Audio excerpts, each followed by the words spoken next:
साथीहरू नमस्कार। आज म तपाईँहरूलाई एलआरएमएस प्रणालीमा रहेको घर जग्गाको लगत प्रतिवेदन प्रयोग गरेर कसरी सरकारी तथा सार्वजनिक जग्गाको विवरण तयार गर्न सकिन्छ भन्ने बारेमा म देखाउन गइरहेको छु। सर्वप्रथम त हामीलाई विभागबाट र अन्य धेरै निकायहरूबाट अहिले सरकारी, सार्वजनिक, गुठी आदिको जग्गाहरूको विवरण माग भइरहेको र हाम्रो प्रणालीमा रहेको प्रतिवेदन प्रयोग गरेर कसरी हामीले सरकारी तथा सार्वजनिक जग्गाको विवरण निकाल्न सकिन्छ भन्ने बारेमा हामी हेर्न गइरहेका छौँ। सर्वप्रथम त हामीलाई सरकारी तथा सार्वजनिक जग्गाको विवरण निकाल्नलाई के आवश्यकता पर्दछ भन्दा एलएमएस प्रणालीमा किताहरूको प्रविष्ट भएको हुनु पर्यो। जग्गा विवरणमा जग्गा धनीको स्वामित्वको किसिममा सरकारी वा सार्वजनिक भएको हुनु पर्यो। तपाईँहरूले चाहिँ व्यक्तिको नाममा भएको जग्गामा पनि कहिले कहिले सार्वजनिक र सरकारी वा सरकारी जग्गामा रैकर निजी भएको हुन सक्ने। यदि तपाईँहरूले त्यस्तो डाटा देख्नुभयो भने सम्पत्ति संशोधनमा गएर परिवर्तन गरेर मात्र यो विवरण तयार गर्न सक्नुहुन्छ। अब यो विवरण तयार गर्न चाहिँ हामी एलआरएमएस प्रणालीमा रहेको प्रतिवेदन डाउनलोड गर्नुपर्छ। हामी एलआरएमएस प्रणालीमा हेरौँ है त। एलआरएमएस प्रणालीमा प्रतिवेदनमा गएर घर जग्गाको लगत प्रतिवेदन भनेर एउटा प्रतिवेदन छ। यो प्रतिवेदनमा गएर तपाईँले एउटा गाउँपालिका होइन गाविस छान्न सक्नुहुन्छ। गाविस छानिसकेपछि त्यो गाविस चाहिँ यहाँ अहिले लगआउट भएछ। गाविस छानेर त्यसलाई डाउनलोड गर्नुहोस्। डाउनलोड गरिसकेपछि त्यो एक्सेलमा एउटा फर्मेटमा डाटा आउँछ, त्यो मलाई तपाईँहरूलाई देखाउँछु। एक्सेलमा त्यो फर्मेटमा डाटा आइसकेपछि तपाईँहरूले यो डाटा ओपन गर्ने। ओपन गरिसकेपछि तपाईँहरूले के हेर्नुपर्छ भने डाटामा चाहिँ तपाईँहरूले यहाँ जग्गा धनीको फिल्टर गरेर हेर्नुभयो भने तपाईँहरूले स्वामित्वको किसिम रैकर निजी, गुठी रैता नम्बरी, सरकारी, सार्वजनिक भनेर देख्न सक्नुहुन्छ। सर्वप्रथम तपाईँहरूले के हेर्नुपर्छ भने कुनै रैकर निजीमा गएर सरकारी वा सार्वजनिक जग्गा चाहिँ बसेको छ कि छैन भनेर हेर्नुपर्छ। त्यसका लागि तपाईँले नामहरू हेर्दै जान सक्नुहुन्छ।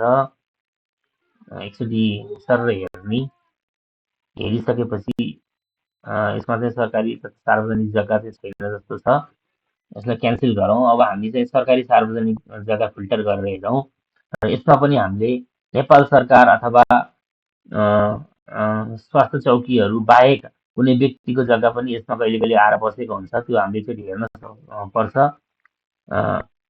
जस्तै यो स्वास्थ्य चौकी, पाठशाला, उपस्वास्थ्य चौकी, यहाँ कहिले कहिले चाहिँ आमा समूहहरूको पनि आएको हुन्छ, तर आमा समूह यहाँ पनि छ, श्री थाप्ले आमा समूह भनेर छ। आमा समूह त्यो सरकारी सार्वजनिकमा पर्दैन, त्यो चाहिँ एक्चुअली निजी जग्गा हो। समूह चाहिँ सामुदायिक भए पनि त्यो जग्गा चाहिँ कुनै एउटा निजी संस्थाको जग्गा हो।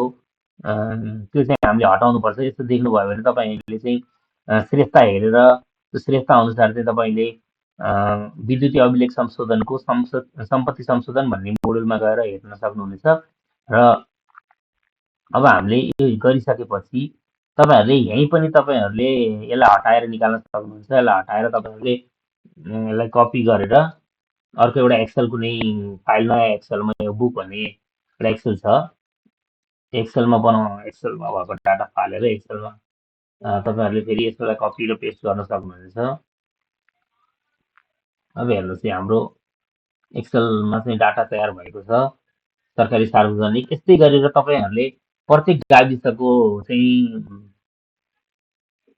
विवरणहरू यस्तो मुनि मुनि ल्याउँदै कपी पेस्ट गर्दै तपाईँले आफ्नो कार्यालयको कार्यक्षेत्रभित्रको सम्पूर्ण जग्गाहरू यसमा गर्न सक्नुहुन्छ। त्यस्तै साथीहरूले चाहिँ यहाँ त्यो क्षेत्रफल जोड्न साह्रै समस्या भयो भन्नुभएको थियो, त्यसैले मैले यहाँ एउटा म्याक्रो बनाइदिएको छु। त्यो म्याक्रोमा तपाईँले क्षेत्रफल जोड्नलाई एउटा फर्मुला लगाएर equal to sum land area भनेर छ, त्यो म्याक्रो तपाईँले प्रयोग गर्नुभयो भने तपाईँले यो क्षेत्रफल तपाईँहरूले सजिलैसँग जोड्न सक्नुहुन्छ। यसले सिस्टमले जोड्यो 2960 रोपनी 6 आना 2 पैसा 3 दाम, अनि वर्गमिटर पनि अटोमेटिक जोडिदिन्छ। यो फाइल चाहिँ मैले तपाईँहरूलाई मेरो यो भिडियोको लिङ्कमा राखिदिनेछु। तपाईँहरूले चाहिँ आफ्नो इच्छा अनुसार र चाहना अनुसार यसलाई चाहिँ यो म्याक्रोलाई मोडिफाई पनि गर्न सक्नुहुनेछ। यसले के गर्छ त भन्दा रोपनीलाई छुट्याएर जोडेर अनि रोपनी आना पैसा दामलाई कन्भर्ट गरेर फेरि यसलाई रोपनी आना पैसा दाममै यसलाई जोडेर देखाउँछ र यो वर्ग मिटर पनि ठ्याक्क जोडेर देखाउँछ। त्यस्तै गरी तपाईँहरूले त्यो म्याक्रोलाई परिवर्तन गरेर दाम मा कन्भर्ट गरेर पनि हेर्न सक्नुहुनेछ। अब यसलाई तपाईँले यो आरु खर्कको मात्रा हो, यस्तै गरेर तपाईँले प्रत्येक पालि गाविसहरूका डाटाहरूलाई एक बाई एक लिने अनि त्यसमा चाहिँ भएका विवरणहरूमा भएका त्रुटिहरूलाई सच्याएर फेरि पुनः तपाईँहरूले चाहिँ यसमा जाँच गरेर फेरि चाहिँ विवरण तयार गर्न सक्नुहुनेछ। धन्यवाद।